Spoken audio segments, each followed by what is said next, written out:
پنجاب کے شہر قصور کے علاقے کنگن پور کے گراؤنڈ میں FGRF کے تحت کسان اجتماع کا انعقاد کیا گیا، جس میں مقامی کسانوں، زمینداروں اور دیگر عاشقان رسول نے شرکت کی۔ اس موقع پر FGRF اور دیگر شعبہ جات کے اسلامی بھائی بھی موجود تھے۔ FGRF کے ذیلی شعبے فوڈ اینڈ ڈیزاسٹر ریلیف کے ذمہ دار نے درود پاک کے فضائل اور نماز کی فضیلت بیان کی اور شرکاء کو بھی نماز کی پابندی کرنے، علم دین سیکھنے اور دعوت اسلامی کے دینی ماحول سے وابستہ ہونے کی ترغیب دلائی، جبکہ دعوت اسلامی کے تحت ہونے والے دینی اور فلاحی کاموں کے حوالے سے بھی بتایا۔ فوڈ اینڈ ڈیزاسٹر ریلیف کے ذمہ دار نے اسلامی بھائی کو نماز کا عملی طریقہ بھی سکھایا اور نماز میں کی جانے والی غلطیوں کی نشاندہی بھی کی۔ آخر میں ملک و قوم کی ترقی اور فلسطینی مسلمانوں کے لیے خصوصی دعا بھی کروائی گئی۔ آخر میں اجتماع میں شریک سیلاب سے متاثرہ کسان اسلامی بھائی میں کھاد کی بوریاں بھی تقسیم کی گئی۔ بعد میں فوڈ اینڈ ڈیزاسٹر ریلیف ذمہ دار نے سیلاب سے متاثرہ علاقوں کا دورہ کیا اور مدنی خبروں کو بتایا۔ جب یہاں سیلاب آیا تو الحمدللہ ہمارے ذمہ داران اور ہمارے نگران اور ہمارے FGRF کے والنٹیئر گراؤنڈ پر تھے۔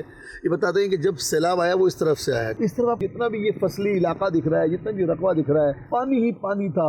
اب اس طرف جتنے گھر تھے، جتنی فصلیں تھیں، جتنے مکانات تھے، وہ سب کے سب ٹوٹ گئے، بہہ گئے۔ ابھی کچھ خیمے نظر آ رہے ہیں اور بتایا جاتا ہے اس طرف بہت زیادہ تباہی مچی ہے۔ ابھی ہمیں بتایا گیا ہے کہ یہاں پر بھی نیڈ ہے، ہم انشاءاللہ تو اس طرف جا کر بھی آقا علیہ الصلوۃ والسلام کی دکھیاری امت کی خدمت کرنے کی مزید کوشش کریں۔